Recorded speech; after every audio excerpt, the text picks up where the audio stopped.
Best solutions channel में आपका स्वागत है। लेटेस्ट वीडियोस देखने के लिए रेड कलर सब्सक्राइब बटन पर अभी क्लिक करें।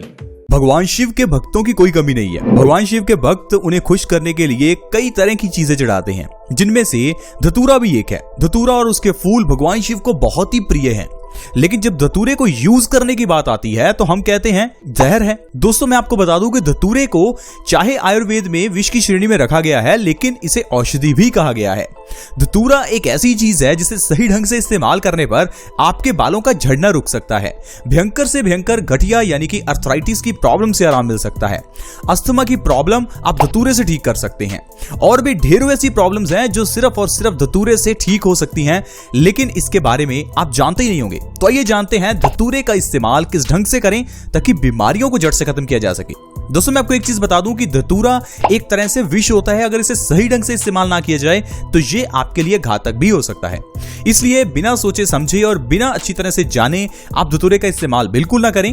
आइए जानते हैं बालों को झड़ने से रोकने के लिए इस्तेमाल कैसे करें। दोस्तों, अगर आपके बाल झड़ते हैं तो आप कई तरह के शैम्पू, सिरम, काफी कुछ लगाकर देख चुके होंगे, लेकिन बालों का झड़ना नहीं रुक पा रहा। आप क्या कीजिए, अगर आपको गंजापन तक आ चुका है, आपके बाल बिल्कुल ही झड़ चुके हैं, तो आप धतूरे का रस निकाल लीजिए। धतूरे के रस को अपने बालों की जड़ों में लगाइए। हफ्ते में 2 दिन और 1 महीना ऐसा करने से आपके गंजे सिर पर भी बाल आ सकते हैं। दोस्तों, इतना बढ़िया ये नुस्खा है, आयुर्वेदिक नुस्खा है, आप इसको जरूर ट्राई करके देखें। आपके झड़ते हुए बाल 15 से 20 दिनों में झड़ना बंद हो जाएंगे और 1 महीने में तो गंजे सिर पर भी बाल उगने शुरू हो जाते हैं। दोस्तों, आप इस नुस्खे को जरूर अप्लाई करें। अब बात करते हैं गठिया की प्रॉब्लम की। गठिया यानी कि अर्थराइटिस, जिसमें जॉइंट पेन बहुत ज्यादा होता है, आपको चलना फिरना मुश्किल हो जाता है। कुछ लोग तो ऐसे हैं जिनको करवट लेना तक मुश्किल हो जाता है। दोस्तों, गठिया की प्रॉब्लम से छुटकारा पाने के लिए धतूरे के बीजों के तेल से आपको मालिश करनी है। अगर आप धतूरे के बीजों के तेल से मालिश करते हैं तो इससे आपके गठिया की प्रॉब्लम 1 से 2 महीने में जड़ से खत्म हो जाएगी। अब किसी को अगर भयंकर से भयंकर गठिया है, या आपके जोड़ों में, आपके घुटनों में बहुत दर्द रहता है, आपसे चल फिर नहीं पा रहे हैं, आपको चलने में दिक्कत आती है, आप एक बार जरूर धतूरे के बीजों के तेल का मालिश करके देखें। आपको इससे बहुत ज्यादा फायदा मिलेगा। इसके अलावा दोस्तों, अगर आप अस्थमा के मरीज हैं, अस्थमा की प्रॉब्लम में सांस लेने में बहुत दिक्कत आती है, आजकल के पोल्यूशन के कारण और हमारी इम्यूनिटी कम होने के कारण अस्थमा की प्रॉब्लम हो जाती है। आपको अस्थमा की प्रॉब्लम के लिए धतूरे की भस्म यानी कि उसकी राख का आधा ग्राम और उसको शहद में मिलाकर सुबह खाली पेट लेना है। आधे ग्राम से ज्यादा बिल्कुल भी नहीं लेना। आपको सिर्फ और सिर्फ धतूरे की जो राख है उसका आधा ग्राम और बीच में 1 चम्मच शहद का मिलाकर उसे सुबह खाली पेट लेना है। ऐसा लगातार 1 महीना करने से अस्थमा की प्रॉब्लम जड़ से खत्म हो जाती है। अगर आपको पिछले 1 साल, 2 साल, यहाँ की 10 साल से अगर आपको ये प्रॉब्लम है तो वो भी आपकी ठीक हो जाएगी। प्लीज आप इस चीज को जरूर ट्राई करें। अगली चीज है दोस्तों, दाद, खाज, खुजली को ठीक करने के लिए। कभी भी अगर आपकी स्किन के ऊपर दाद, खाज, खुजली जैसी कोई भी प्रॉब्लम हो तो धतूरे की पत्तियों का रस निकालकर उसे अपनी स्किन पर लगाइए। यानी कि स्किन से जुड़ी हुई प्रॉब्लम्स के लिए धतूरा बहुत ही अच्छा है। धतूरे के अलावा भी दोस्तों ऐसी ढेरों चीजें हैं जो पूजा पाठ में इस्तेमाल होती हैं और वो सारी औषधि हैं, जैसे कि कनेर, इसके अलावा गेंदे के फूल। दोस्तों, ढेरों ऐसी चीजें हैं, लेकिन हम इन चीजों को समझ नहीं पाते, इसलिए हम धर्मों को अंधविश्वास समझते हैं। हम कहते हैं कि धतूरे को भगवान शिव को चढ़ाने से क्या होगा। दोस्तों, चीजों को, आयुर्वेद को धर्मों से जोड़ा गया ताकि इंसान आयुर्वेद का पालन कर सके, ये नहीं कि उसे अंधविश्वास कहे। अब जैसे कि अगर आपको सूजन की प्रॉब्लम है तो उसमें आप धतूरे का रस सूजन वाली जगह पर लगाइए, इससे आपकी सूजन बिल्कुल ठीक हो जाएगी। अब आप ही सोचिए, जब धतूरा आपके लिए इतना फायदा कर सकता है तो ये पूजनीय ही हुआ। इसके अलावा दोस्तों, इनफर्टिलिटी की प्रॉब्लम में भी ये बहुत फायदा करता है। मेल्स में इनफर्टिलिटी होने पर आपको धतूरे के बीज के तेल से मालिश करनी है। ऐसा करने से आपके शरीर में ताकत आएगी और इनफर्टिलिटी की प्रॉब्लम दूर हो जाएगी। तो दोस्तों, इस तरह से आप धतूरे के जरिए ढेरों बीमारियों को ठीक कर सकते हैं।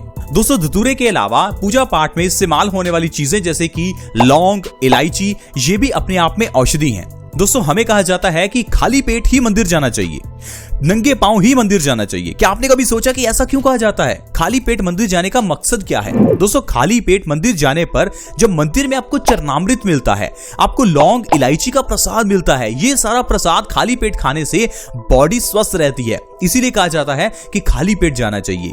खाली पेट जब आप लौंग खाते हैं तो ये आपकी बॉडी को फायदा करती है। खाली पेट जब आप चरणामृत लेते हैं तो वो आपको फायदा करता है। क्योंकि दोस्तों, आपने देखा होगा चरणामृत को तांबे के बर्तन में रखा जाता है। चरणामृत में तुलसी का पत्ता डाला जाता है। इसीलिए दोस्तों चरणामृत को अमृत कहा जाता है। आप ये मत समझे कि चरणामृत लेने से होगा क्या। ये जो आपको थोड़ा सा चरणामृत सुबह खाली पेट दिया जाता है, ये हमारी तकरीबन 20 से 25 बीमारियों को ठीक करता है। आप बस धर्मों को अपनाएं, उन्हें अंधविश्वास ना माने। अगर आपको कहा जाता है कि आपको इस पेड़ की पूजा करनी है, आपको गाय की पूजा करनी है या आपको धरती की पूजा करनी है, इसके पीछे का कोई मकसद है।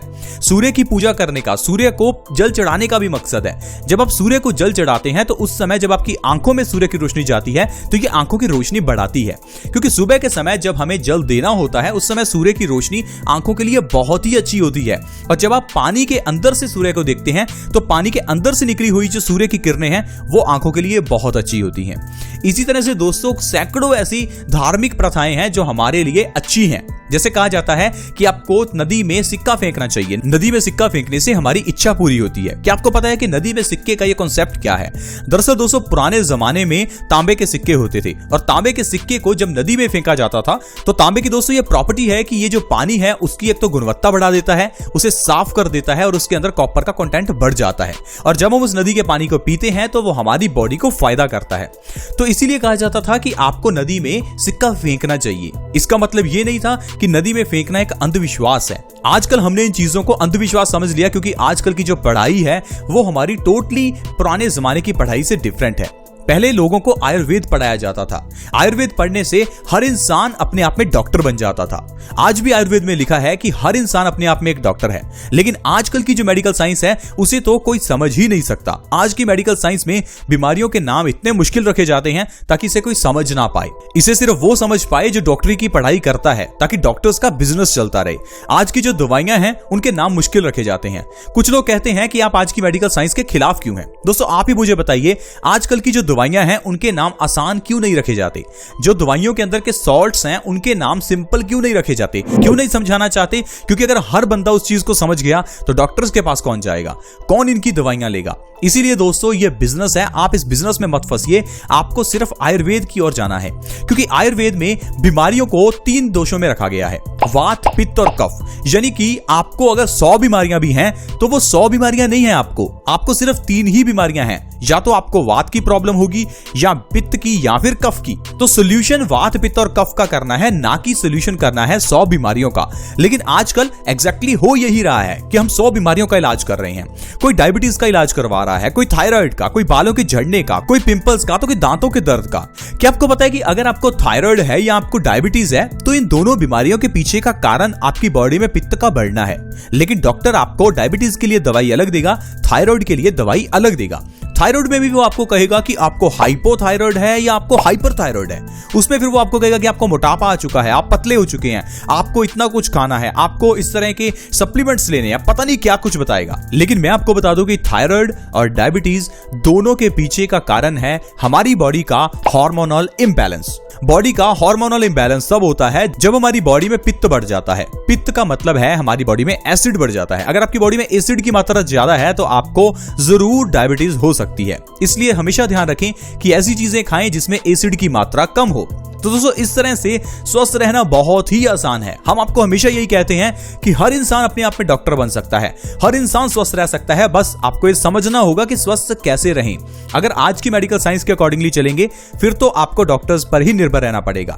लेकिन पुराने जमाने में लोग डॉक्टर्स पर निर्भर नहीं थे। पुराने जमाने में लोग घर पर ही बीमारियों का इलाज करते थे। क्या आपको लगता है कि पुराने जमाने में सर्दी, खांसी, जुकाम होने पर लोग डॉक्टर के पास जाते थे? बिल्कुल भी नहीं। दोस्तों पुराने जमाने में घरों में अमरूद का, नीम का पेड़ लगा हुआ था, तुलसी लगी हुई थी, मरुआ लगा था। तुलसी के जरिए हर तरह का बुखार उतर जाता है। अगर आपको कोई भी बुखार हो, चाहे वो डेंगू का ही क्यों ना हो, आप तुलसी के पत्तों का रस निकालिए, हल्का सा गर्म कीजिए, उसमें थोड़ा शहद मिलाइए और आप उस मरीज को दिन में 3 टाइम दीजिए। आप देखिए उसका बुखार एकदम से उतर जाएगा। दोस्तों इस तरह से अगर आप नीम का इस्तेमाल करते हैं, नीम के पत्तों को खाली पेट खाते हैं तो पिंपल्स को ठीक किया जा सकता है। जरूरी नहीं कि आपको दवाइयां ही खानी है। आई होप फ्रेंड्स आप समझ पा रहे होंगे कि किस तरह से बीमारियां ठीक हो सकती हैं। आज की वीडियो में दोस्तों इतना ही। अगर आपको वीडियो अच्छी लगी हो तो इस वीडियो को लाइक करें, इस वीडियो को शेयर जरूर करें, क्योंकि आपकी शेयर से किसी दूसरे व्यक्ति की हेल्प हो सकती है।